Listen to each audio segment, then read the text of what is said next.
Hi, welcome to the F1 Time Portal, a Formula One history podcast started by two excited Formula One fans. I'm your host, Rosa. And I'm your Bohemian Rhapsody host, Luigi. And today, we're taking you back to the final part of the 1975 season, part 6. Let's go! So we have an apology to make, or clarification, right? So earlier in these episodes of 75, I made reference to I'm Your Fame host. And then we started talking about the Fame movie, which was probably released in the 80s. In actual fact, I was referring to the Fame song by David Bowie. And yeah, that makes more sense. It makes more sense. So I'm sure people would probably have emailed us or messaged us to clarify that the movie was not from 75. So Fame movie. And of course, Bohemian Rhapsody was released by Queen in 75. Second Queen song this season. Very much loved song by him, Bo Rap, the Bo Rap song. And a lot of people have done theses on a very technical, complicated song and all that sort of thing. Is.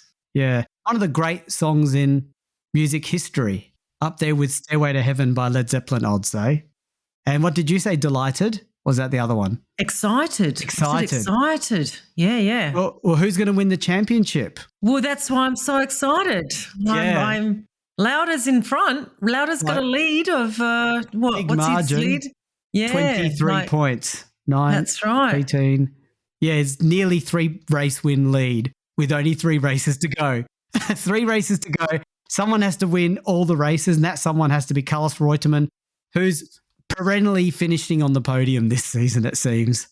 Yeah. Yes, I'm excited. Okay, so up to the Austrian Grand Prix, 12th race of the season at the Österreich Ring. So this is Lauda's home race. August 17, 29 laps. Not many laps, I think, because of the weather, which is very wet. So I suspect this race is not going to be a long race. So this GP had a very large attendance, as one would expect, because Lauda had a chance to clinching the World Championship at his home track, and a championship that I will say I think he should have won back in 74, if not for a lack of reliability. Yeah. So the opening practice session was warm and sunny, and Lauda was again setting the early pace, lapping inside the 1974 pole time after only 15 minutes on track. Isn't that fast? 15 minutes, he beats last year's pole time. Probably by him. Lauda did not disappoint the home crowd, and by the end of the practice session, he had secured pole and his 7th of the season, with Hunt second, Fittipaldi third, and it's weird to say this, his chief rival, Reutemann, who's been sort of quiet a little, in only 11th. Oh, okay. We should also mention here, Louis, that sadly during the warm-up lap on Sunday morning, Mark Donoghue's March had a tyre failure and crashed at the flat-out right-hander after the pits. The car went through the catch fencing and advertising billboards that were lining the track and hit 2 marshals. Donoghue was pulled from the wreckage apparently unhurt, apart from complaining of head pains. However, on his way to the hospital for a checkup, he lost consciousness. He underwent surgery for a brain hemorrhage but died 2 days later. And one of the marshals also died as a result of the accident. So we don't talk a lot about Mark Donoghue, but no, it is important, I think, that we recognise the tragedy that occurred at this race. Yeah, and we'll just quickly recap a couple of quick things about his career. But if we knew more details about the marshals, we'd mention them too, of course, but we don't have that information. But he was called Captain Nice. He was an American race car driver. Yeah. And he didn't have a hugely long Formula One career, as in, let me just see, how many races did he do? 16. Yeah, and he got 1 podium. But he had more success in other formats. Like he was in Le Mans where he finished 4th. But more importantly, he won the IndyCar in 72. Oh, wow. So, yeah. Any things you want to call out about his career, Rosa? No, I think you've hit the highlights there. He was a very successful motorsport driver. Like he raced in a lot of different formats. So yeah, we recognise him in this race. Yep. Okay. So on race day, as the grid formed up, there were reports of rain at the far side of the track. Always lovely when that happens, when part of the track is wet.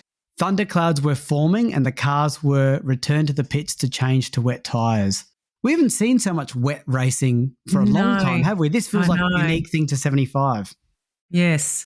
Lauda immediately jumped into the lead from the race start, followed by Hunt in the Hesketh and then Depailler, who had shot up from the fourth row in a great start for the Tyrrell driver. Behind them, it was impossible to see the order because the visibility was next to zero, with just huge plumes of spray being thrown up by the cars. And don't forget, they had those big, massive rear tyres that were just water lifters. Yes. But as they went past the pits, the order was made clear. So Lauda was first, Hunt was second, Depailler third, Stuck were fourth in the March, then Fittipaldi in the McLaren, Brambilla in the March, Scheckter, Regazzoni and Reutemann. And Brambilla in that March, it's a pretty cool looking car, by the way. Like if you can safely take a look at it. So look up 1975 F1 March. He was on a charge and on lap 6, he went up to third place after gaining on Hunt. So I was going to throw it to you, Rosa, because I don't think I'd do very well at this. Can you describe what that very 70s March car looks like? Oh, again, it looks amazing. Like I agree with you. The cars on the grid in this era just look amazing. It's like this bright orange. It's got this curved wing at the front, which looks very like semicircle almost. Remember when they had the tea tray? It's like they've put when the tea tray was up on top of the. I know they've made it to the bottom. Wing. Now they've pushed it down to the bottom. It's the same shape, but it's down the bottom. And again, it's got this massive air intake tube sitting behind the driver. But it's a pretty cool looking car. The rear wing is like this black flat tea tray. Yeah. Pretty big rear wing. Yeah, they've moved the tea tray to the back. Yeah, exactly. But it is a pretty cool looking car if you can have a look at it. And orange. I'll call it a table almost, a table rather than a tea tray. That's right. Yeah. So impressively by lap 12, Hunt and Brambilla had caught up to Lauda's Ferrari and his lead was now only 1 second. Yeah, it's not often that Lauda's struggling because he's really been on form. So it seems that Lauda's Ferrari really was handling poorly in the conditions. So pretty much Hunt and Brambilla both overtook him on lap 15. And then only 4 laps later, when coming up to a back marker, Brambilla made a move on both the leading Hunt and the back marker. And in one swift move, he passed both to take the lead. So pretty cool. Yeah, that is pretty cool. Again, that March out of nowhere and Brambilla, I mean, he's been threatening a little bit, but good move. From there, Brambilla built up a lead over Hunt, with Hunt taking a whole 2 laps to overtake that back marker and somehow was involved in him losing the lead. So let's give Brambilla the credit for reading it. Yeah, good overtake. I mean? Yeah, good overtake. Rather than that guy holding back, the back marker, I mean. So the weather was causing lots of spins and accidents with visibility dangerously low still. Lafitte, not Latifi, voluntarily retiring himself from the race because he felt the conditions were too bad to keep racing.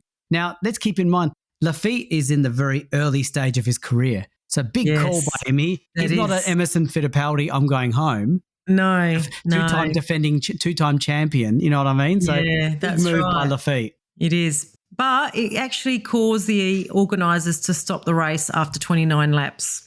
Yeah. So as Brambilla took the flag with his arms waving around in ecstasy, he then crashed into the barriers. This is after he took the win. Everyone calmed down. So Brambilla. Did you see that? Did you see that on the footage, Louis? Oh, I should watch it. I have seen it a long time ago. It is hilarious. You literally see his arms and then the car just veer into the barriers and spin back out onto the track. Like he recovers, but it's hilarious. That's very funny. So like you said, he broke his nose, but he could still complete the cool down lap. So it wasn't damaged beyond repair. And so in the words of Mike Lang, so that the March team, so he managed to bring the car back so the March team could celebrate with him, which is lovely, right? So awesome story. And crashing after the win is so funny. It is very funny. Behind the scenes, there was confusion though, because some teams were preparing for a restart. But as the race had already been stopped with the checkered flag, it couldn't happen. The race results would stand, but with only half points awarded. again, like how Muss won earlier this year. So, and Brambilla is not a young fellow. No. He was 37. Okay, that's young, but for Formula One, that's the other way. That's right. He'd now won his first and only Grand Prix. That's our fourth? Yeah, Well, he's the third. First win. Yeah, the third to win his only. First and only. Which is unique. Yeah. This might be a record. How many seasons had the most first and only race wins? Yes. I reckon it's going to be 75. I don't know if there'd be too many more that do this. No. It'd be in the top 5, I reckon. Hunt finished second and Price third, and the championship leader had to be content with 6th, and I don't think that was enough for him to win the championship at his home race. Well, I don't think so. Have I given that away?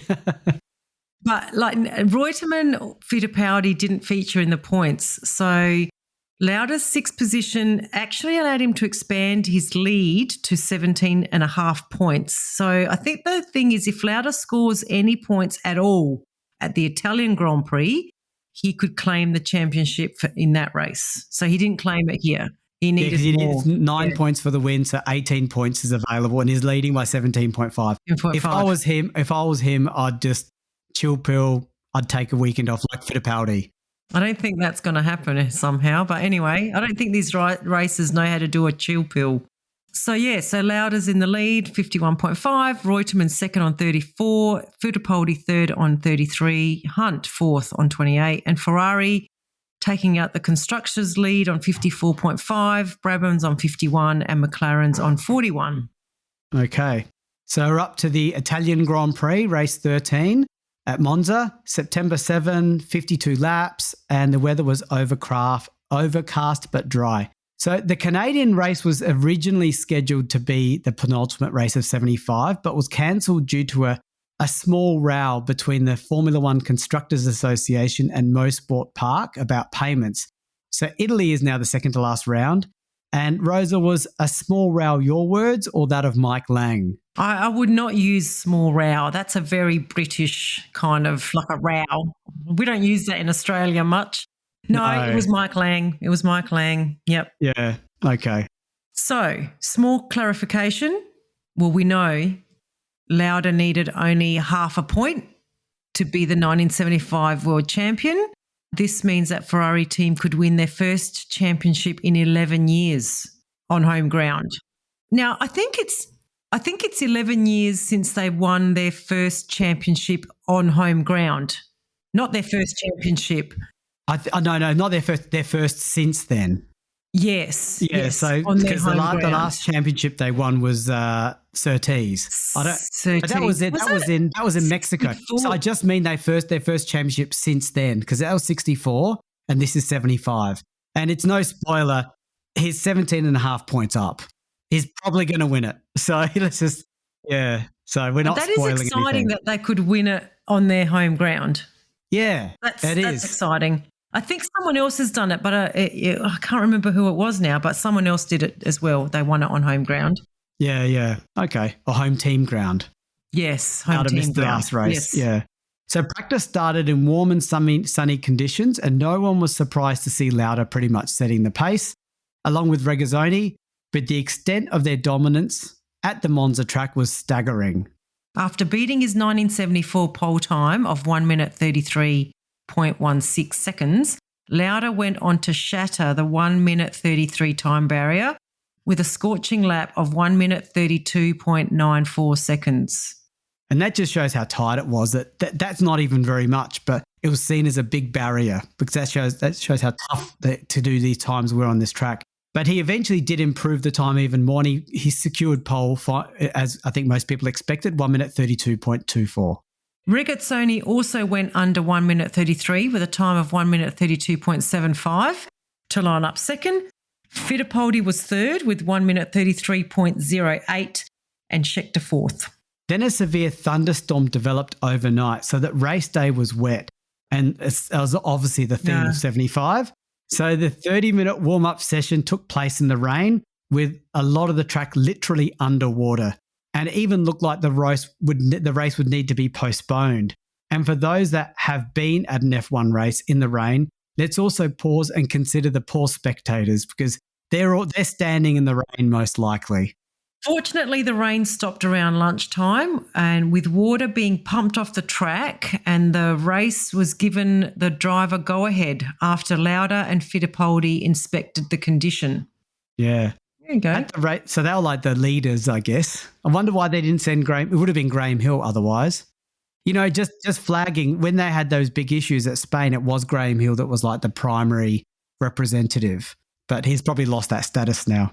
So at the start of the race, they again chose to skip the first chicane, which I think they did last year as well. They did, yes, they did. So when the race started, Regazzoni actually took the lead from Lauda at Curva Grande.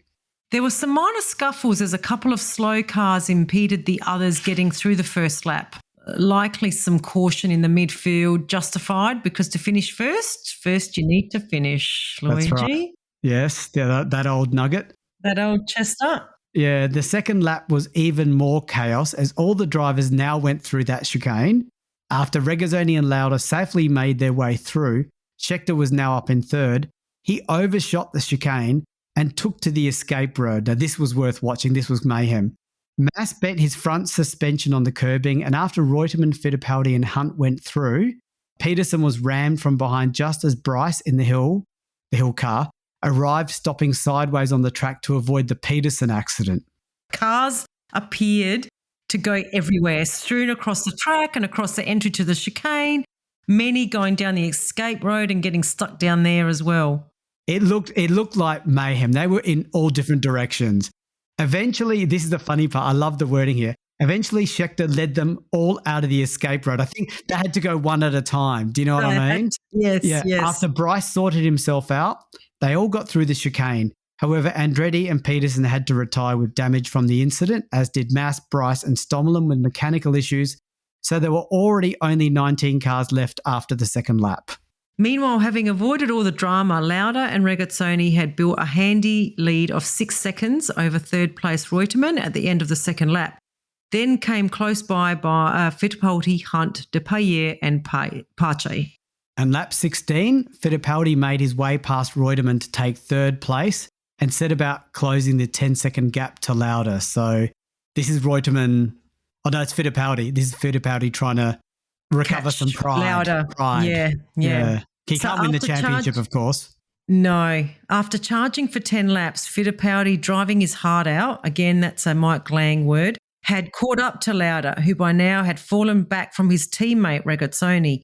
So on lap 46 of 52, Fittipaldi snatched second place from Lauda, much to the disappointment of the Italian Tifosi. Lauda's uncharacteristic slower pace was explained later as he was suffering from a rear shock absorber failure, which he knew was more than enough to win him the world championship. So he was probably just happy to secure the points and seal the deal, I guess. He was happy to go slower, knowing that he just had to finish in the points to take out the championship. So Regazzoni took the flag on home Ferrari soil.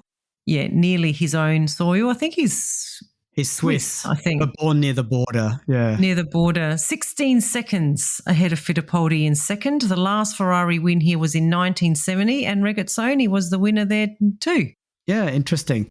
So with Regazzoni and Lauda scoring 13 points between them, Ferrari also secured the manufacturer's title, which was not completely secured up to this point. No. Their first since 1964, while Ferrari won the Drivers' Championship for the first time since 61 with, Wolfgang won it in 61, but Surtees won it in 64, not at Monza. So they just meant Wolfgang winning the track. Yeah, in at Monza. the home track. Yeah, in Monza. I think, Wolfgang did it in 61. And that was not a happy championship either, because that came at the cost of Phil. It came at the cost of Wolfgang von Trips, and Phil Hill won the championship, not Wolfgang von Trips. Yeah, that's right. I think we just talked about how he was one that passed away, and we got confused with the wording. Yes, we did. Yes. Okay, so Niki Lauda takes out the championship with 55.5 points ahead of Fittipaldi on 39 points. So that's quite comprehensive, really. Yeah, very much so. Reutemann 37, James Hunt on 30, and Ferrari win the Constructors on 63.5. Brabham second on 54, and McLaren third on 47. You see Brabham in second, and if you were a driver, like, oh, which team should I join in 76? You wouldn't really be, for some reason, I would pick McLaren over the Brabham. Yeah, but that's because you know. That's because you know what happens. But I haven't seen Brabham really look like a top team. They've just been reliable. That's all I'm saying. You hate that reliable is like.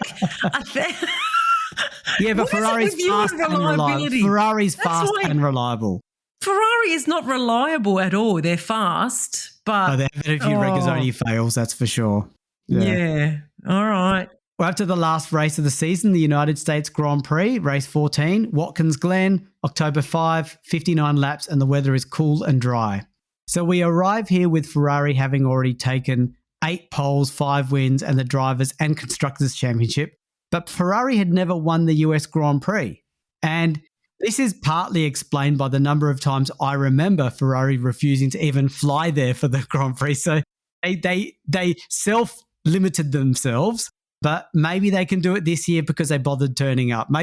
Remember I used to say Enzo Ferrari doesn't want to sell Ferraris in the US. He doesn't need the money. So now he's needing the money, I think. Yes. And this is another fascinating fact here, Louis. No driver had ever won the American race in the year that he claimed the title up to this year. That's a very big claim. That's massive, isn't it? Yeah. So is that foreshadowing? Are you warning us about that record being broken? Oh, maybe.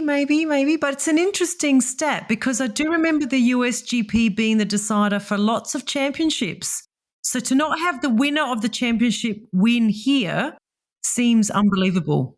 Like it's an unbelievable stat because a lot of races were decided at the US, like a lot of championships were decided at the USGP, but that meant that the leader never won here. Yeah, they did enough to win, not from first. They could win it from not first. That's right. Yeah. Exactly. Yeah. All right. Oh, interesting.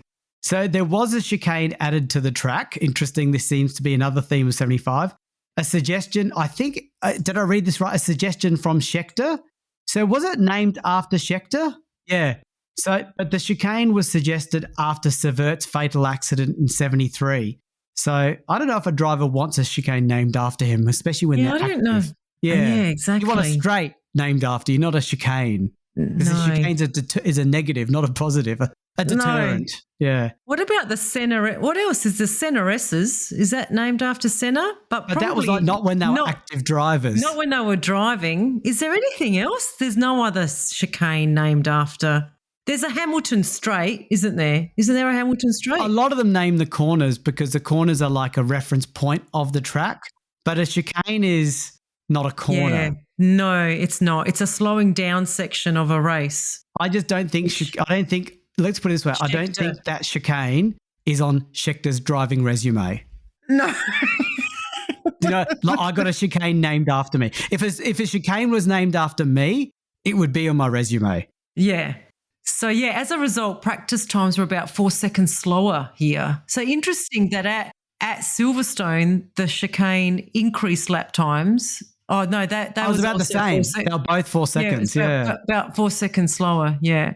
So Lauda was quickest from the start as the drivers got accustomed to the new layout. Brambilla briefly registered the quickest time on the Friday session, just 1/100th of a second better than Lauda. What the hell? Brambilla's still on form. I reckon. Yeah. He did win that race not long ago, but he didn't know it was his only win. So that was close because Lauda's engine developed a vibration. But when he used the spare car, he then went and beat Brambilla's time by almost a second. Jeepers.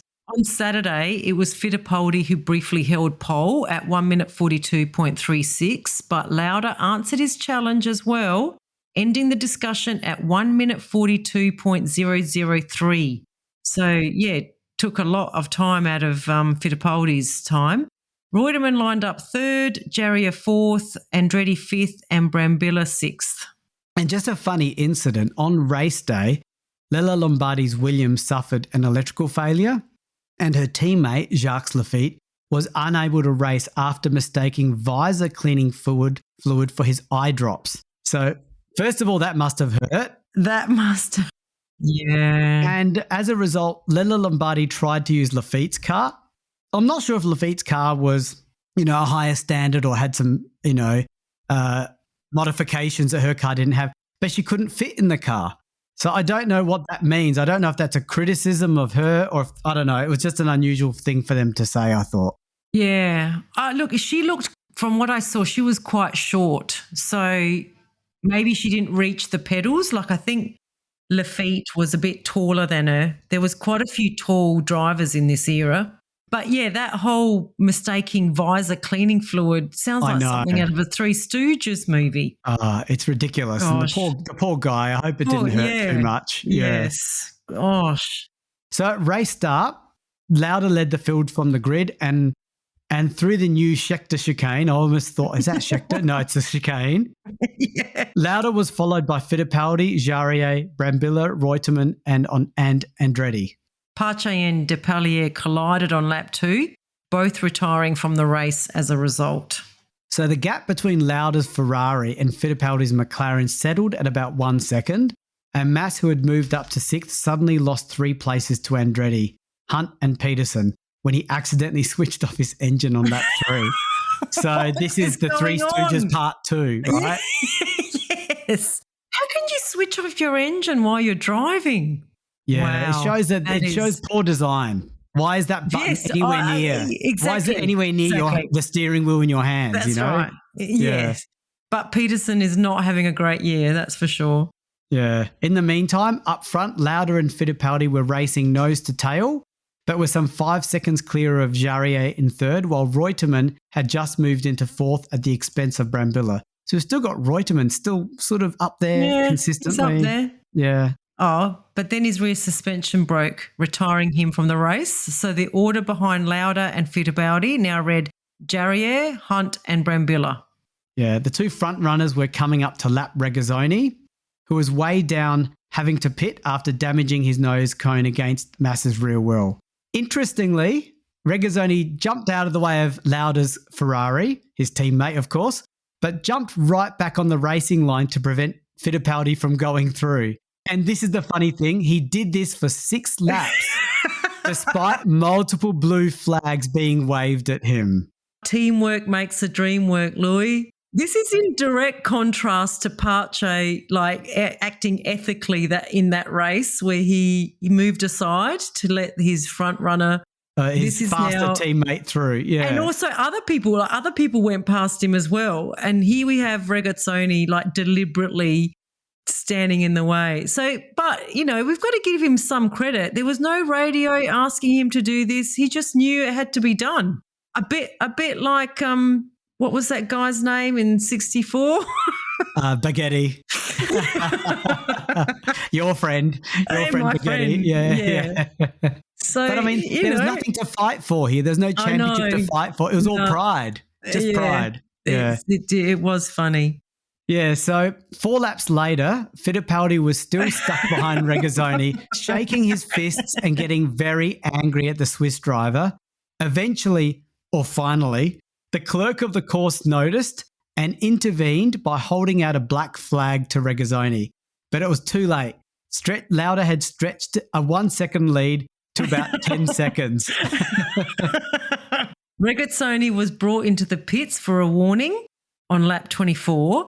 Ferrari manager Luca Di Montezemolo, I think he's going to rival. Who was our favourite Ferrari manager, Luigi? Oh, what's his name? Ugolini. That guy. Ugolini. Yeah. Ugolini. I think he might rival Ugolini. He instructed Regazzoni to just continue with the race. And that turned into a massive argument between him and the stewards. So the team withdrew him from the race in protest after just 4 laps. It's so funny. I mean, they'd won the championship. They could do anything they wanted for pride. But I was curious about when they said the black flag to go into the pits to give him a warning. Yeah. What like a verbal dressing down? Were they going to time-based warning? I know. Yeah, that's discussion. What I didn't understand. So maybe, and so this might be the first. This is the first drive-through penalty. Yes, the first drive-through penalty in Formula One history. Yeah. I mean, it was a little bit too far for Regazzoni, what he did. 4 laps, that's ridiculous. And multiple blue flags. I mean, I think you can do it once or twice and say you missed the blue flag once or twice, but over 4 laps. Can you imagine how many blue flags would have been waved at him? Yeah, Oh. yeah. I mean, this is in the United States. It's not the Italian Grand Prix where they'd say, oh, this is all fine. No, that's this right. is in the US. Italian. Well, the clerk of the course wouldn't have got involved in Italy, that's for sure. No, What do you there'd be too mean? much danger. Safety like risk. Race. Yeah. Yeah. He's allowed to defend. He's allowed to do what he's, he's fighting for pride. Yeah. Exactly. It was a bit far, but yeah. And really, for the Ferrari manager to start fighting with the stewards, I don't know that they had much of a leg to stand on. I mean, what are you going to say? Like, what's your point of argument? There's no defense. Yeah, there's no defense. Yeah. Anyway, it was dodgy, brothers. And what it means is not only this, but it also means Regazzoni can probably never be Fittipaldi's teammate, because I'm sure Fittipaldi's going to hold on to this. Do you know what I mean? 100%. Yeah. So anyway, meanwhile, now that he got past Regazzoni, Fittipaldi was settling down to the task of making up the 12-second deficit. Now it's 12 seconds behind Lauda. And so while Fittipaldi pushed hard, Lauda pretty much had it under control, and he even extended his lead during the next 12 or so laps. So Lauda coasted home to a comfortable victory to break that record you talked about, Rosa. Yes. So, there was a bit of foreshadowing. So Fittipaldi pulled out the fastest lap too. So he was pushing hard, but he still finished in second place, 5 seconds behind Lauda. So he got close. I mean, 12 seconds to 5 seconds. I don't know how many laps. Oh, it's 12 laps. I mean, that's pretty good. Meanwhile, there's a battle raging for third between Hunt, Mas, Peterson and Scheckter.